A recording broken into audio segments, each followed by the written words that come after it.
Are you what you ought to be? Or are you playing it safe within your comfort zone? Now I know, you may be thinking, Sanchia, that's pretty heavy, especially as we've only just met. But hear me out. Dr. Martin Luther King said, "For some strange reason, I can never be what I ought to be until you are what you ought to be."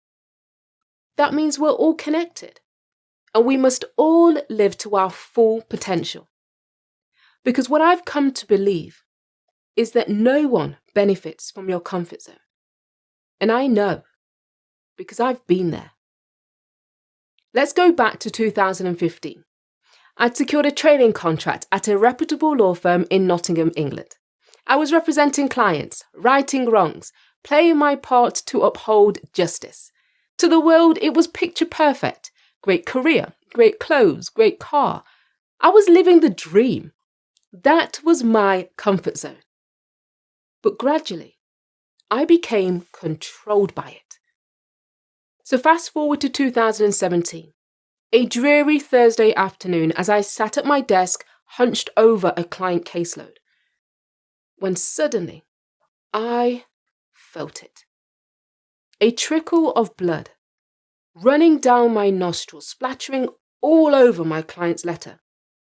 Not again, not another nosebleed. I ran across the open plan office to the nearest bathroom, tightly gripping the end of my nose. How embarrassing. The blood just gushed and would not stop. I ended up at the emergency room at the local hospital, the nurse cauterizing the blood vessels up my nose. I can still feel the burn of that chemical swab. But I hadn't been attacked or in an accident. I was stressed, so stressed by this perfect job that I was bleeding out. Yet I stayed. I stayed within my comfort zone. You know, our comfort zones, they make us feel safe, secure, they give us structure. In my case, my job gave me all three, and perhaps yours does too.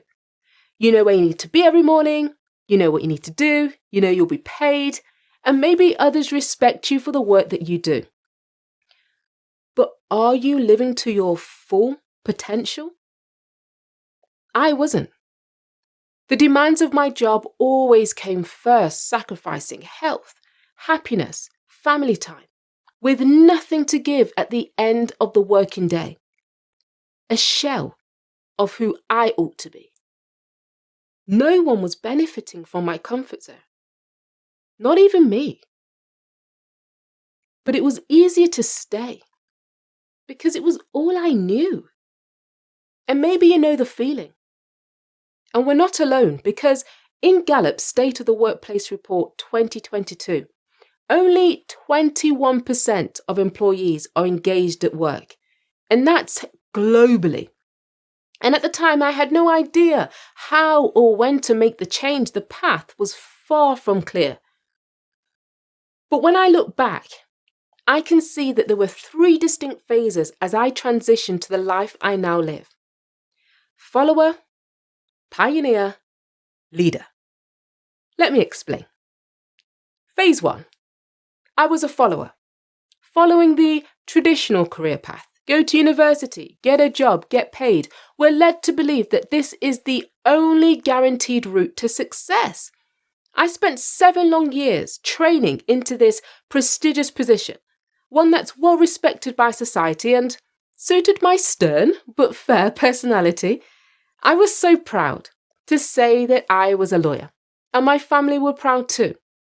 You know, my 4'0" 89-year-old grandmother would tell utility providers not to mess with her because her granddaughter's a lawyer. Anyone else's grandma like that? So if I had quit my job overnight, it would have been far too radical for me and for everyone around me. I wrestled with these thoughts day and night because our choices not only impact our lives, but the lives of those around us. No one wants to be seen as a failure.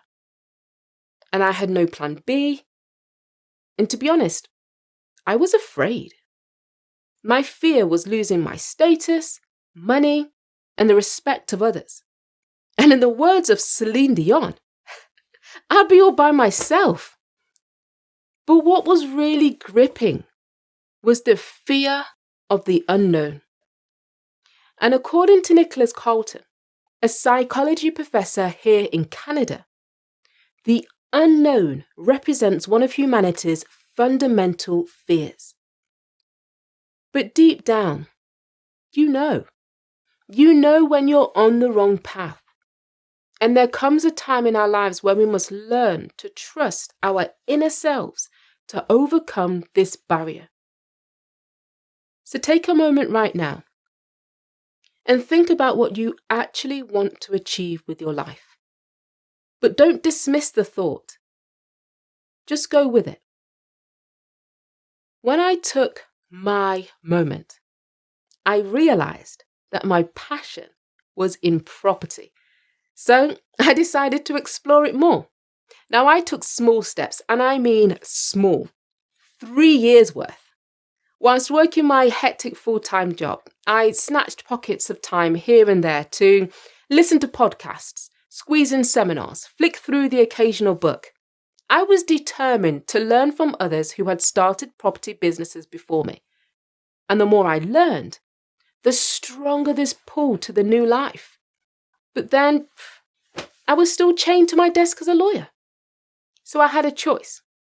Either stay in my job and wait until I had enough money to quit, or to go for it. And I went for it. And that was in 2018 when I finally left law. Phase 2. When you're no longer a follower, you become a pioneer with a blank canvas to write your own adventure. Now, I'm not telling you to spring out of your seat and hand in your resignation by the end of this talk, because it's not what I did. My transition out of the well-trodden path was steady. But I'll let you into a little secret. I had no idea what I ought to be, but I knew that it was more than what I was. And if it was going to work out, it required commitment. So I discarded my high-powered business suit for a high-vis jacket, taking on ad hoc jobs as a cleaner, driver, warehouse operative, anything to supplement my income. To some, this was crazy. To leave the dream? To do this? They didn't get it. But for me, it was simple. It gave me the freedom, the flexibility, and the mental space to think about my next best step. Starting afresh can be daunting, but sometimes just a little step backwards or sideways is all you need to move forward. So fast forward to 2020. In the midst of the global pandemic, I took the ultimate leap of faith as a full-time businesswoman. In this new life, I was an entrepreneur, an interior designer, a speaker, living life free of restrictions. Because when you're a pioneer, you break down barriers. You're forging a new path, you're learning new skills, you're making mistakes, you're being humbled, but you're pushing your boundaries. You're discovering what you're capable of. Yes, it's hard, but it's worth it. It's worth it because you're not just paving a way for yourself. You're shining a light on another way, another path for others. And that brings me to phase 3. You could quietly keep your knowledge to yourself or become something greater. A leader. Because you now have the blueprint for others to follow to open up their choices and their options and their possibilities. Through my property business, I've provided work to many contractors, helping them to grow their businesses, and also created employment opportunities for others to flourish. Then there's the social ripple effect. Do you know when you throw a pebble into the water and it makes waves? I was that pebble. I became a part of the 4% of the UK's black-owned business population. but just 4%? So it's no surprise that I was flooded by messages from a wave of black women who too wanted to start their own property businesses. It was as though they were just waiting for someone to step out to show them how. Representation matters. You cannot be what you cannot see. So who needs to see you? Now, I've flown almost 4,000 miles from the UK to stand on this stage. Now, this is way out of my comfort zone, but I know that there are people from all backgrounds who need to hear this to release their potential. But maybe it's your time. Maybe it's your time to step out of your comfort zone and ultimately inspire others to take action. So I'll leave you with 3 steps that you too can follow to change your life for the better. Step 1, be candid. Step 2, connect. Step 3, commit. Step 1, be candid and face those hard-hitting questions. Are you what you ought to be? Or are you playing it safe within your comfort zone? What do you actually want to achieve with your life? Now, it may not be clear from the start, but you don't need to know everything. Trust me. You just need to take this first step. Step 2 is to connect with someone who inspires you, someone that's doing what you want to do, whether that's by listening to a podcast or connecting in person. The more you talk about what you want to achieve, the more people that can help you. Just a simple conversation can open up many doors. And step 3 is to commit. Commit to pushing your boundaries. Now, it may not turn out exactly how you imagined it, but that's okay, because there's no losses, just lessons. And success is failing with enthusiasm. So embrace the whole journey. So don't you have just an ounce of curiosity of what could be for you in your life?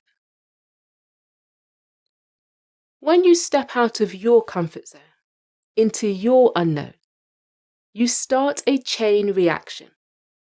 Just imagine what you can achieve, the people you can impact, and the lives that you can change. So now it's your turn. What are you going to be?